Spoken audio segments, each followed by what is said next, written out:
Okay, welcome to the podcast. Today's podcast is about Workzone safety. April 9th through the 13th is Workzone Safety Awareness Week.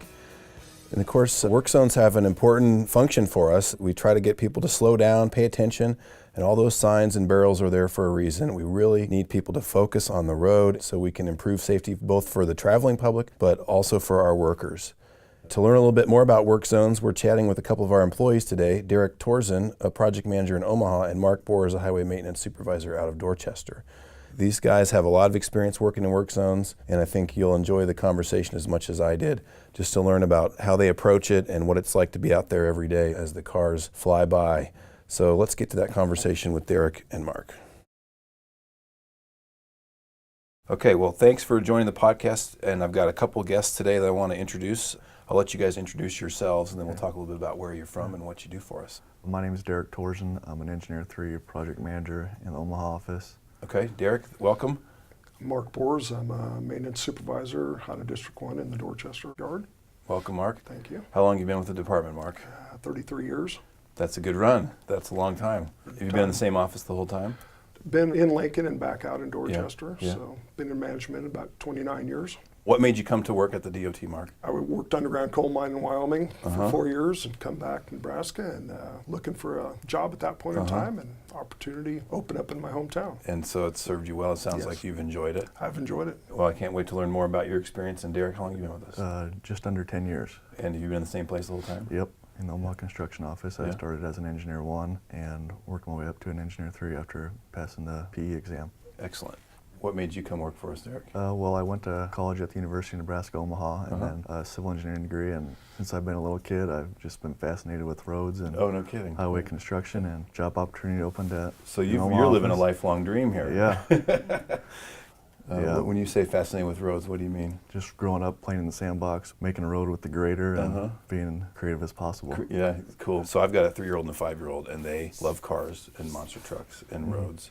I've told this story before, but I went out to one of the yards here in town during a snowstorm on Martin Luther King Day. And so we were all home for the day. My kid was ready to get outside, and it was icing out. But I said, well, let's go up to the yard and see how it's going, and talk to some of the guys. And we got there, and the crews were great. They were showing my son around, and he was sitting in the cab. And I said, what do you think about that bulldozer? And he said, Dad, that's not a bulldozer. That's a loader. Yeah.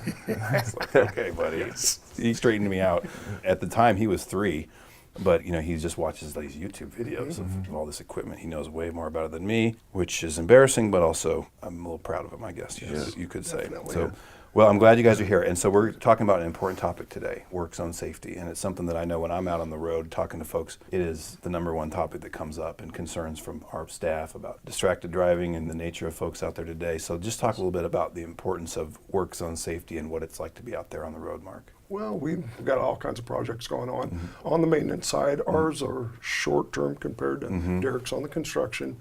Ours are usually a day-long project at the most. We'll set up for 6, 7, 8 hours in the day, and we follow a procedure, our policy manual on sign setup, have a flagger in the area, both ends, and Yeah, so work in the because, zone. and we're going to get into yours, Derek, because yours are weeks or months long or even years at times, but yours are quick. And Yes. so you need to be able to set up the work zone pretty quick. Is it less involved and less complicated than maybe what Derek's dealing with on the construction side, or is it?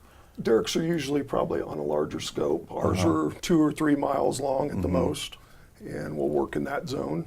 So it's a short term, but a fast setup. And you guys set up your We own? set up our own. Our employees set it up, and we follow the guidelines that we have set. Get it up, get it down, go home for the Get the day, work come done, back and come back. do it again the next day, Yes. probably somewhere else. Yeah. Where for you, Derek, on the construction side, it's a little different, a little more. Yes, and longer being term. from Omaha and being in the urban area, construction jobs can vary from complex to very simple. Your complex jobs are going to be working with the traffic division and their traffic control plans, whether it's phased or not phased, or sometimes it's just complete closure where you can shut off the road. And Now, you then guys they- are doing a lot of work at night, too, in Omaha, right? Yes, we do a lot of work at night because it's lower traffic volumes. Right, we're working at night because there's so much traffic in Omaha that getting it done during the day would be so prohibitive to Right. mobility in the community that's not acceptable, so we do it at night. Correct. But then, does the work zone look different at night, or is it the same? The work zone at night is a lot simpler. It's just probably more along the maintenance side. Pretty similarities, just simple lane closures, or sometimes it's a double lane closure, and that's pretty much it. Okay. Mark, you talked a little bit about how you set up the work zone, but what's it like to work in a work zone when you've got cars driving by at the speeds they're at? You have to be on your toes at all point in time. I mean, be very alert. We've got flaggers in there that are the main eyes of everything. They're watching the crews, they're watching the oncoming traffic. Yeah, it's pretty intense. You just never know. Cars coming in, we've had a few incidents where they've come through the work zone, and one last week happened where individual was on a phone and failed to see the flagger and got by the flagger. And once she got by, he had to jump out of the way. But once this individual got by, was able to stop. Just like to stress, be aware. Those orange signs mean something's going on up here. Yeah, I've been out with crews. I'm always surprised how fast that traffic is moving. Even if we've slowed it down, it still is moving so fast when you're standing right next to the traffic, how much quicker it seems to drive than when you're actually in the car. So what about on your side in terms of just what it's like to be in the construction zone? Yeah, being on the construction side, your job can be fairly long or short. I tend to travel the job more often. In the pickup, the first thing I do is make sure I have my vest on and safety apparel and hard hat, and make sure I turn my pickup beacon on and just watch out around you. Is it easy to get used to it and then in doing so lower your guard a little bit? Does that happen, Mark? I mean, we talk about it every morning before the job.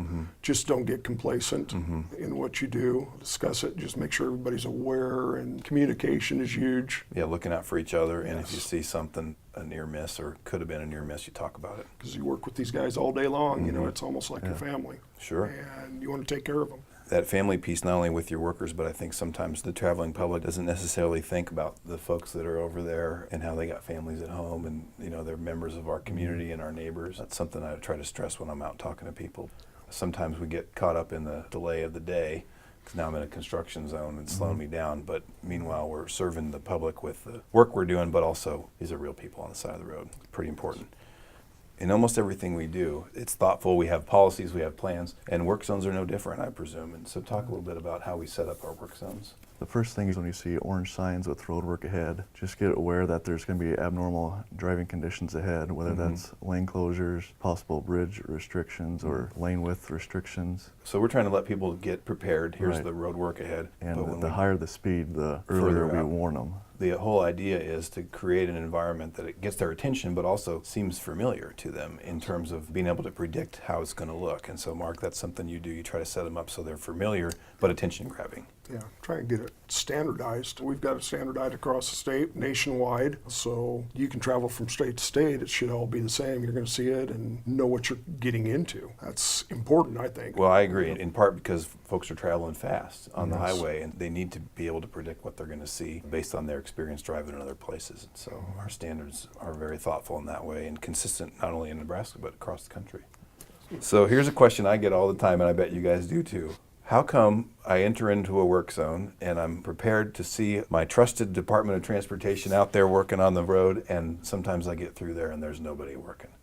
Well, from the construction side, a lot of our jobs deal with pavement repair and stuff like that, and we got to wait for the concrete to cure out, which could be anywhere from 3 to 5 days depending on the weather. And also some other conditions would be if there's severe drop-off, or if we're working on shoulders and we don't have the 3-to-1 slope that we need in order to keep the road open. Oh, I see. And so it can just be a phasing thing where you're waiting to get that next phase done. Yeah, correct. And we sure want to minimize that, right? And I'm sure that's challenging, though, when you got a big, complicated job and you're dealing with contractors. Yes, it is. So that's something that you work on, trying to manage the project? Yes, we try to get our contractors with a strict schedule so we can limit the lane closures and the amount and time of the day where we allow them to do it. Well, I know that's something as an organization we're really trying to be thoughtful of, is how can we minimize the time that we're out there. Of course, balancing costs and balancing the need to be safe. I appreciate that you guys are out there trying to work with contractors to get their phasing in such a way that we don't have people driving through work zones when people aren't working. But sometimes it just has to be, and sometimes it's because we're waiting for the concrete to cure, as you said. One of the challenges, I think, is I would love to be able to convey that information to people. I don't know that maybe people care, but I would love to be able to somehow communicate, hey, you know, this is planned. We need you to slow down. There's still a work zone. But just because we're not working doesn't mean we're not doing exactly what we're supposed to do to get this facility up to where it needs to be, and hang in there with us. What about on your side, Mark? Usually most of ours are days. I mean, we don't do a lot overnight with them, unless we have something going on with the bridge or something. But most of the time our projects are day up, you know, And day so down. if it's up, you're in there. Yep, we're most of the time in there. And what are you doing to try and minimize the inconvenience to the traveling public on the maintenance side? Just trying to make them aware we're doing it for a reason. We're going to make it better. There's a reason we're out there. What have you tried to minimize the impacts to the traveling public, though, or the inconvenience? Do you set up the same work zone all day, or do you move it as the work moves? As the work moves, if we get further than the anticipated area where we're allowed, we'll end up moving that zone and going down further. So that'd be a good example, because it'd be easier just to set up one work zone and not move it. Right. But that's more inconvenient to the public. It so is. You guys will stop and move as And you you go. don't want to signs out too far out in front. I mean, there's guidelines we have to follow and try and stay on top of that and abide by those. Well, I think it's good that we're doing what we can there, and I know in the organization we're looking at different policies and things to be able to try and minimize the impact to the traveling public, get our construction projects done quicker. If I'm driving on the road and I'm approaching a work zone, what should I consider? What's the first thing I should do? The first thing you should do is slow down. The speed limit's going to be reduced, and if you're traveling on a multi-lane roadway, you definitely should move over when entering the construction zone. And so I want to talk a little bit about that. We have a move over law in our state. Mark, what does that mean? Well, if you see strobes on at any point in time, it's an emergency type vehicle. Could be wrecker, could be state patrol, county sheriff, Department of Transportation vehicle. The law, you're supposed to move over for it. We're seeing a lot of times that they might move over a half a lane. We're on part of the lane, they'll move over half lane. So if there's a full lane, take that full lane and move over for us. That's what the law's about. And so that's on multi-lane roads, right? If I'm on a 4-lane facility, so I got 2 lanes, and you guys are in the far right lane or on the shoulder, I should move over into the left lane. Move over into that full lane then, and don't straddle the lanes is what I'd like to say. Because we see a lot of that, people straddling the lanes just to get by. Give us that room. A little room is better than little none, but room. come on, Right. give us the whole thing. Yes. Now, what if I'm on a 2-lane road and you're working on the shoulder? Am I expected to get over into the other lane if it's safe to do that, or should I stay in my own? If it's safe to do, it'd be nice if We you could encourage move that. over. Yes, we At a encourage. very minimum, just slow down when you're passing the obstruction. It's slow down, it's move over, but probably most important is just pay attention, right? Be alert. You're about to enter into a facility where we got people on the road, human beings, our neighbors, our community members who are working on the side of the road, and we need to give them that space and be aware. And put the phone down. I love that one. We got to put the phone down.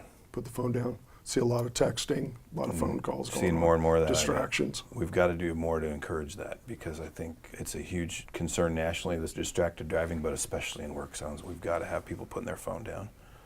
I guess the message I'd like to communicate to folks out there is that we know it's inconvenient. We know that construction zones can be inconvenient, but we ask you to bear with us as we get through it. So, Mark, do you have any thoughts there? We're doing it for good reason. We're trying to make your passageway safer, and that's the ultimate goal. I mean, we're here to make it an easier path for you, a safer path, and possibly a quicker path for you. So we're doing it for a reason to help you.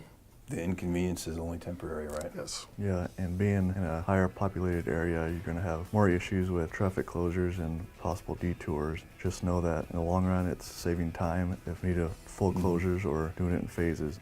In the end, it will be a better product. Yeah, well, that is something that we try to be thoughtful about, is sometimes we're balancing sort of the short-term inconvenience of maybe closing the road completely, but being able to get it completed much quicker. Correct. So we're trying to figure those things out as we go. All right, guys, thank you for coming in. I really appreciate it. I hope you had a little bit of fun.